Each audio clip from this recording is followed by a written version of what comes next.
Good morning friends, I am your near and dear Rahul. आज हम बात करेंगे जेनो पैराडॉक्स पर। एक्लिस एंड द टोर्टोइस, ये एथेंस ग्रीक की पैराडॉक्स है, इसके बारे में हम आज बात करेंगे। एक पैराडॉक्स होती क्या है? एक पैराडॉक्स क्या होती है? Paradox is an apparent falsehood that is true or a apparent truth that is false। वो कहता है एक ऐसी किंवदंती जो देखने में झूठ लगती लेकिन होती ट्रू है, और एक ऐसी की जो दिखने में ट्रू लगती लेकिन होती है false। Zeno, an ancient Greek, argued or philosopher that a number of apparent truths such as motion and purity are really false। A well-known simplified version of one of the paradoxes is that an arrow can never reach its target because the distance it must travel can be divided into an infinite number of subsequents. That therefore the arrow must take an infinite amount of time to arrive at its destination। वो कहता है कि हम यदि किसी तीर से कोई निशाना भेदें और हम ये करें कि हर बार उसकी दूरी, टारगेट की दूरी और उसके बीच की दूरी हाफ कर दें और फिर उसका टाइम नोट करें। तो कहने का मतलब पहले तीर हाफ तक जाएगा, वो जितना टाइम लेता है, फिर हाफ से 1/4 जाएगा, फिर 1/8, फिर 1/16, इस तरह वो चलता जाएगा, तो वो अपने मार्क्स पर कभी नहीं पहुंचेगा। जैसे कि ये यहाँ पर क्या है, जब हम एक एथलीट है वो ए से भागना स्टार्ट करता है और टर्टल कहाँ से 20, और उनके बीच की दूरी कितनी है 10 मीटर। जब एथलीट ए पॉइंट पे आता है यानी बी पॉइंट पे जिसे हम ए डैश कहते हैं, तो जो टर्टल है वो बी डैश पे पहुंच जाता है। वो कितनी दूरी है 1 मीटर। इस तरह ए डैश, जब एथलीट बी डैश पे पहुंचता है यानी जिसे हम ए डैश कहते हैं अब, और टर्टल कहाँ पहुंच जाता है बी डबल डैश पे। बी डबल डैश पे है 0.1 मीटर। इस तरह से हम देखते हैं कि जैसे जैसे हम इसको ब्रेक करते हैं, कछुआ सदा न सदा कुछ पॉइंट उस एथलीट से आगे ही रहेगा। इस तरह इनफाइनाइट नंबर ऑफ टाइम में जब हम इस टाइम पीरियड को बांटेंगे तो हम क्या देखते हैं कि एथलीट कभी भी उस टर्टल से आगे नहीं निकल सकता। यही हमारी पैराडॉक्स, जोनल पैराडॉक्स है। एक और देखिए, यदि हम किसी एथलीट को 1 किलोमीटर दौड़ाना हो तो हम क्या करते हैं, उसको 0 और हाफ में बांटें, फिर हाफ से 1/4 और फिर 1/8, इस तरह से उसके an infinity time of substance यानी टुकड़े कर दें। इन्फिनाइट टाइम यानी बार बार हाफ हाफ करते जाएं, तो उसमें कहता है कि वो कभी भी अपने लक्ष्य पर नहीं पहुंच पाएगा, उसे उसमें इनफाइनाइट नंबर ऑफ टाइम लगेगा। How could time came into play to ruin this mathematically elegant and compelling solution to Zeno paradox? हम इसका solution कैसे कर सकते हैं? Because there is no guarantee that is to infinite number of jumps you need to take। हमें नहीं लगता कि हम 1 किलोमीटर की रेस लगाने के लिए उसे इतने भागों में बांटेंगे। Even to cover a finite distance occur in a finite amount of time, each jump took the same amount of time for the jump। यदि हम उसको जंप से रिलेट कर दें, किसी चीज़ को जंप से रिलेट कर दें और उसका हर जंप उतने ही टाइम में लेता है, और लेकिन उसका डिस्टेंस कितना हो जाता है, कम हो जाता है। ये थ्योरी बताती है कि जब हम पहला जंप लेते हैं फिर दूसरा, तो थोड़ी थोड़ी एनर्जी कम होनी शुरू हो जाती है। तो इसी के बेस पे वो कहता है कि यदि हम पहला 1.5 मीटर का जंप लगाते हैं तो दूसरा 1/4 मीटर का, फिर तीसरा 1/8 मीटर का। इस तरह से हमारे जो जंप हैं उनका डिस्टेंस तो कम होता है, लेकिन जो उछलने का टाइम है हमारा वो उतना ही रहता है। तो इस स्थिति में हम इनफाइनाइट टाइम यानी अटलांटा रीच हर डेस्टिनेशन, इम्पॉसिबल हो जाएगा कि वो अपने साधारण टाइम पर पहुँचे।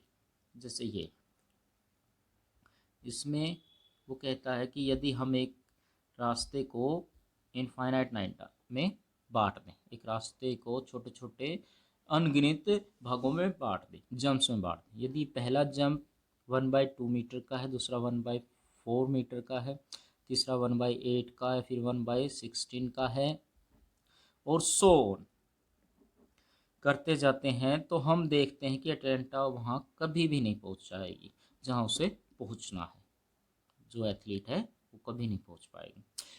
Many thinkers, both ancient and contemporary, try to resolve the paradox by involving the idea of time, specifically as asserted by Archimedes. It must take less time to complete a smaller distance jump that it does to complete a large distance jump, and therefore if you travel a finite distance it must take you only a finite amount of time, and therefore if that true, Atlanta can finally reach her destination and complete her journey. कुछ mathematician कहते हैं कि यदि हम time को same ना रख के डिस्टेंस से मापें कि वो जितने टाइम में डिस्टेंस करता था उतने ही टाइम में वो उतना डिस्टेंस करेगा, तो एक फाइनाइट डिस्टेंस को कवर करने में एक एथलीट को फाइनाइट टाइम ही लगेगा। इस तरह एक एथलीट अपने निर्धारित स्थान पर पहुंच सकता है। Only this line of think is followed too. It's eminently possible that the time it takes to finish each step will still go down.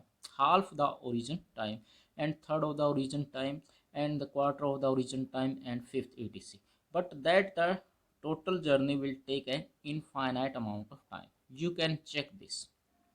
हम कहते हैं कि यदि हम किसी रास्ते को 2 किलोमीटर का रास्ता हो हमारा, उसे हम हाफ में बांट दें पहले, तो सबसे पहले क्या आएगा 1 किलोमीटर, फिर आएगा 1 2, फिर आएगा 1 3 1 4, और इस तरह से हम उस रास्ते को बांटते चले जाएं, तो हम कहते हैं कि हर बार थोड़ा थोड़ा रास्ता बढ़ता चला जाएगा, और उसको कवर करने के लिए एक एथलीट को इनफाइनाइट टाइम तक चलना पड़ेगा, तो उसकी दूरी कभी भी ख़त्म नहीं होगी।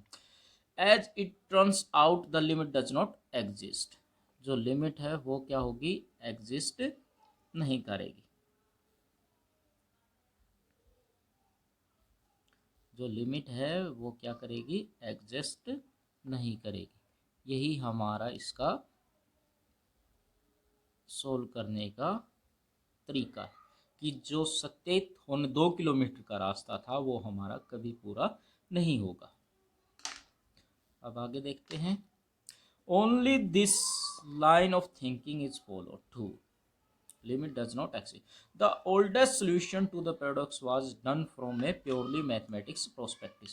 जो सबसे पुराने पैराडॉक्स है उसे प्योरली मैथमेटिक्स की स्थिति से सॉल्व किया जा सकता है। The claim admit that sure here might be an infinite number of jump that you need to toss. यदि हमारे पास इनफाइनाइट नंबर ऑफ जंप्स कूदने वाला एक एथलीट हो तो हम इस टास्क को कैसे करें। But that each new jump got smaller and smaller than previous one. वो कहता है कि प्रत्येक जो जंप है वो पहले वाले जंप से थोड़ा सा छोटा हो जाएगा और उसमें थोड़ा ही टाइम लगेगा, उससे थोड़ा time. Therefore as long as you could demonstrate that the total sum of every jump you need to take add up to finite value.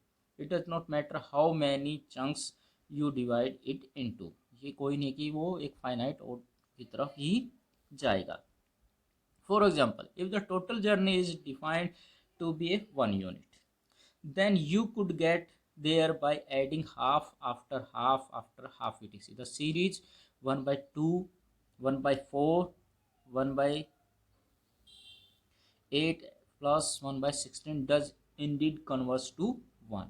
That you wind up covering the entire indeed distance. If you add an infinite number of terms, you could prove this.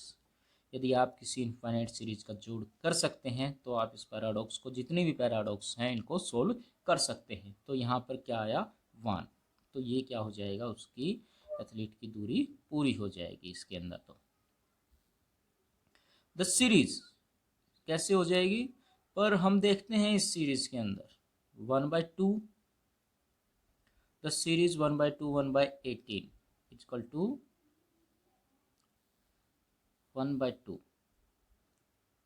the 2 series 1/2 1/8, the 2 series minus 1 series 1/2 and 2. So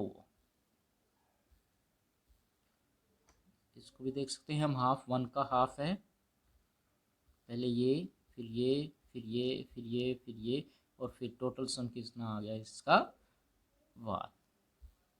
अब comparison test से हम करते हैं जो हमारी series है, कि हम किसी सीरीज़ को क्या करते हैं, पहले 1 में, यदि 1 में, फिर 1/2 में, फिर 1/3 में। 1 में इस तरह से कोई सीरीज़ या कोई डिस्टेंस या कोई जंप लिया हो कि पहला जंप क्या हो 1 मीटर का,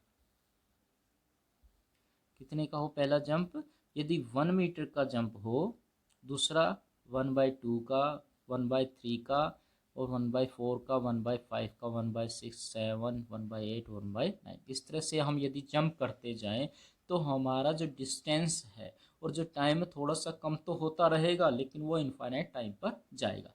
तो इसके अनुसार वो कहता है यदि हम ऐसे जंप करें जिस तरह से इसमें किया गया है तो हम अपने डेस्टिनेशन पर कभी नहीं पहुंच सकते। देखते हैं कैसे नहीं पहुंच सकते। यदि हम 3 को, यदि ये किसी के बराबर है, मान लो ये किसी के बराबर है,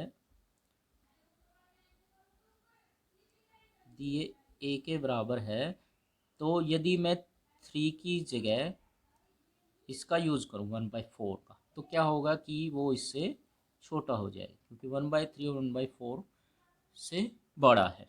इसी तरह 1/5 को यदि 1/8 से कर दो, 1/7, इस तरह से करता चला जाऊँ, 8 और 1/9 को 16, और ऐसे सो ऑन करता चला जाऊँ, तो हमारा क्या होगा, the each term of the harmonic series greater than or equal to the corresponding term of the second series, and therefore the sum of the harmonic series must be greater than equal to the sum of the second series. However, the sum is the second series is infinite.